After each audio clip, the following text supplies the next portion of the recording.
नमस्कार शुभ संध्या।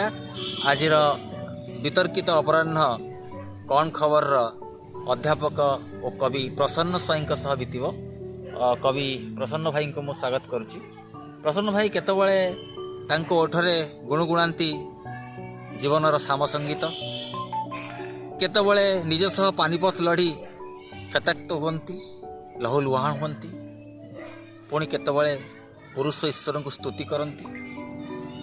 एमती एक कवि को आसतु प्रणाम करी बुझा तांकर ये जो पृथ्वी भितर कौन अच्छी स्वप्न, कौन अच्छी श्यामलता, कौन अच्छी किसी कहबार कथा भाई कौन कौ कथा कहवा कौटू आरंभ करवा। आपणकर कवितार मुख्य स्वर विषय टी कहबे। मुख्य गुण किसी न थाए, कविता भल पाइबा पई कविता लेखा होची। माटीर कथा, मनुष्यर कथा, जीवनर कथा, प्रेम कथा, स्वप्नर कथा, भल पाइबार कथा, ये सब तो कवितार अच्छी। अद्यावधि केतोटी कविता ग्रंथ आपणकर छपा गलानी? 4टा कविता बही मोर। प्रथम कविताटी होची ओठ, द्वितीयटी निज सह पानीपत, तृतीय कविता होची पुरुष ईश्वर और चतुर्थटी प्रणाम कवि प्रणाम। किसी प्रबंध की गप गप लेखे कि पत्र पत्रिका को प्राय दिए ना। गप बेले बेले लेखे पिलामानक पाई। आपणकर कविता गुड़िक साधारणतः भाव में साधारण पाठक कौन पाए? साधारण पाठक ता जीवन कथा पाइब। आम समाज में घटुवा घटना, जो व्यवस्था अव्यवस्था, दुख सुख, स्वप्न स्वप्नभंगर कहानी, तार भल पाइबा, ता परिवार, ता पाख घरे घटुवा घटना दुर्घटना, ये तो सब कवितार प्रतिफलित। किंतु सीधासलख आम ताकू न लेखिकी गोटे काव्यिक ढंग से आम लेखु। साधारण पाठक शुणे पढ़े, से भावे अरे मुझे ये घटनाटी को बजार में देखी ये घटनाटी मो घरे घटी टे आम कवितार भाषा लिखु। भाई आपणकर कविता पाई तो आप अनेक पुरस्कार साउंटिबेणी। पुरस्कार पुरस्कार गोटे प्रेम, गोटे भल पाइबा, आपर अधिक किसी कहीहब ना। पुरस्कार साउंटिब कौन, तुम्हें मत भल पाइल ସେଇଟା भी गोटे पुरस्कार। मो कविता को पढ़िक जदि कहीदेल प्रश्न ये बहुत बढ़िया लगे ये कविताटा, ସେଇଟା भी गोटे प्रकार पुरस्कार। अनेक बहुत भल भल कवि फोन करी मते स्नेह देइछन, श्रद्धा देइछन। आपनकर प्रिय कवि किए? प्रिय मोर सब कवि प्रिय। मु गोटे गोटे कविता पढ़िक आश्चर्य हुए, केते चमत्कार कविता। मोटू जो मैंने तो वरिष्ठ से बहुत पूजनीय, मोटू बयस सान पिला माने भी बहुत सुंदर कविता लिखुछन। तेणु कहा कवि माने ही प्रिय।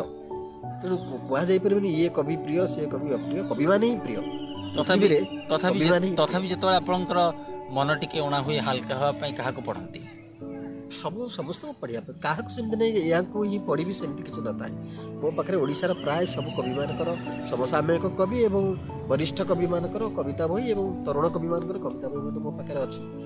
जितेबाला मुझे आवश्यक करे कविता मुझे पढ़े। निर्दिष्ट कौन कवि कविता पढ़ा सेमती किसी। सकल जंत्रणा भितर आप प्रसन्न केमिति? प्रेम तो किए से किए से भाग्यवती?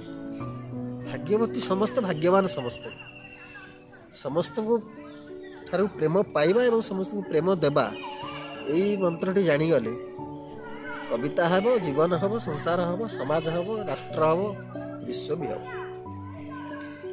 आपनकर साहित्य क्लास केतबळे मातृभवन रे, केतबळे बस्ती रे, केमती चलची आपनकर पाठशाला? भल चली। गोटे मोर भारी व्यक्तिगत रुचि जे मु साहित्य को गोटे निर्दिष्ट सभा मंडप मंच में न रखी चाहूँगी। रास्ता घाट में बस रे जो आम ट्रेन स्टेशन में बसीचे कथा होचे सेठी मत साहित्य विषय आलोचना करें। केवल निज कविता नुहे, आमको भल लगी कविता फेसबुक हो कौन पत्र पत्रिका आम गोटे बहुत भल कविता पाइले से कविता उपरे, से कवि जानू बा न जानू, से कविता उपरे आम जेकोसी पाठक सहित गोटे आलोचना करी से संपर्क में आम फेसबुक रे छाड़ी था। सेटा बहुत भल होची एवं ताको कवि माने पाठक माने ताको ग्रहण करछन। आपण आम भली जो माने एबे लेखा लेखी करूचंती तांको कोन परामर्श देबे?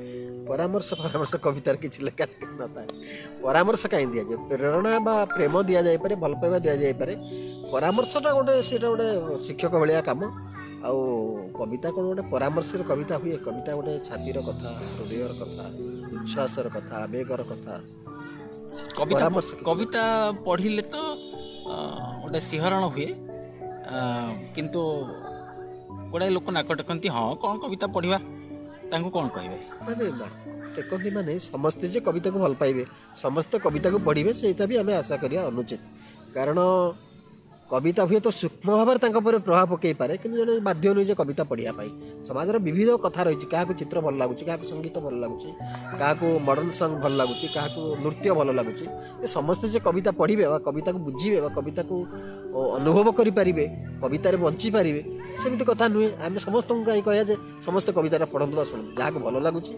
जी कवितार किसी पाऊँ कवितार जो आवेग अच्छी ता भितर बुड़ी पारुची से कविता पढ़ू आम कहीं समस्त कह कविता पढ़ाई समस्त कविता पढ़ाई कहवा उचित भाई श्रीमा और श्री अरविंद आदर्श आप अनुप्राणित केमती साधना करती नहीं साधना नहीं श्रीमा श्री अरविंद पृथ्वी रे गोटे नूतन रूपांतर कथा कहले ये आम राष्ट्र आम देश होची भारत होची बहु विभूति मानकर देश केते साधु सन्थ मुनि ऋषि परंपरा रे देश ये वेद लेखाई जो समग्र पृथ्वी अंधार रे थिला से भारत वर्ष रे वेद लेखाई तेणु आमर प्रति श्री अरविंद कहते जे जीवन ही जोग पाठ पढ़ेबा गोटे जोग कथबार्ता करवा गोटे जोग कविता लिखा गोटे जोग रोषई करवा गोटे जोग ऑल लाइफ इज जोग जोगटा